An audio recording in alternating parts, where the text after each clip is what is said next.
No, this isn't one of those annoying clickbait titles where we don't reveal anything you didn't already know. And yes, we really are going to show you something that you've probably never heard of before in your life. Fun, right? But first, please do understand that spiritual practices are not about manifestation. Yeah, it's lovely, but it's about cultivating more so a deep feeling of connection with the divine. It's about connecting with that feeling and getting in alignment with the throbbing life force that's within you. And we sort of do that by removing all of the things that's in the way of that, all of the barriers to our connection to life. Manifestations, externally, come about because we are connected to that feeling of life inside, and that has become one's sort of highest intention and desire, and that's what they're striving for with this life. If you're asking the question, what can I get from life? You're asking the wrong question.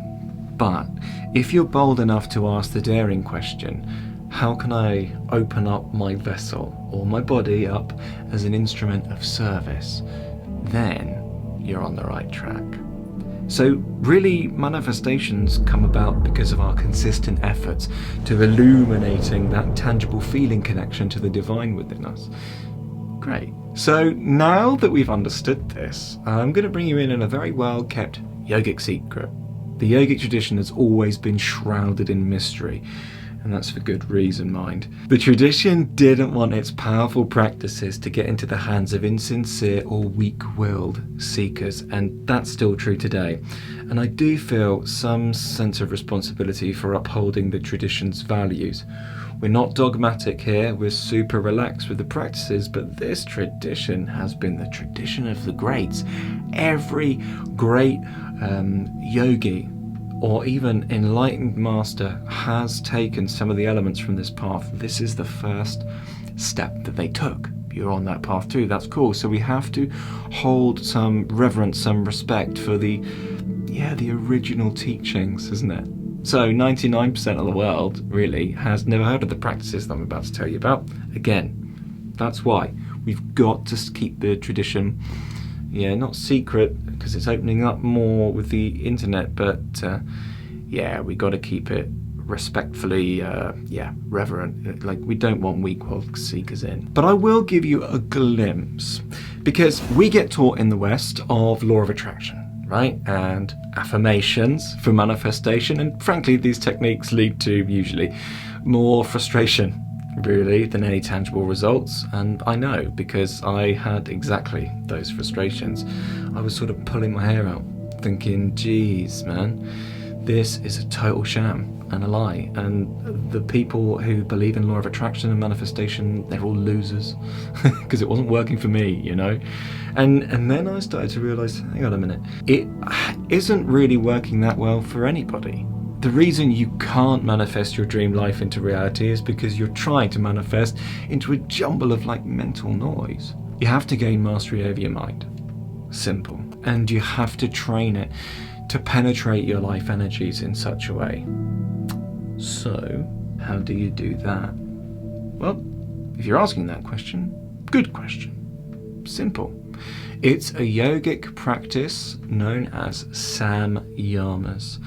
And we'll also need mental mastery. So that mental mastery can be trained with antamalna and sushumna pranayama. See, your prana is an untapped, unmanifest, unlimited potential in you. Until we sully it with our mental noise, with our conditioning, isn't it? To really manifest, we have to gain control of the mental noise and then penetrate our prana, our energy, with samyamas to create an internal manifestation of a certain divine quality, right? Then we are imbibing our cells and our body with divinity, in a sense.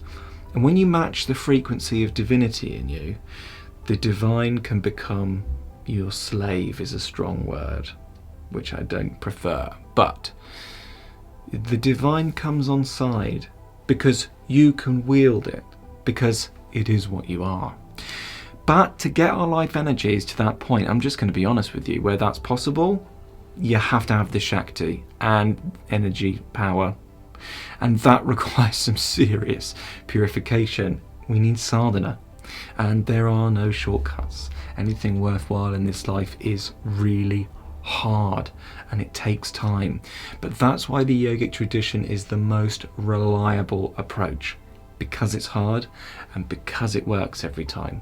But it works every time because it is difficult. It requires something from you, and it requires that sacrifice consistently.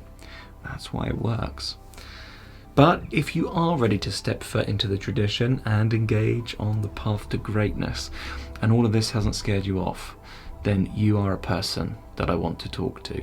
We're running currently a 6-month intensive to bring your life energies to such a peak and ground you into your nervous system so that those high peaking energies don't create breaks in the system. Then by all means you're more than welcome to apply down below for our 6-month course, and I'll be really looking forward to seeing you there. But of course, if you don't choose to do that, that's fine, but you're probably going to want some more information, and you can find that here.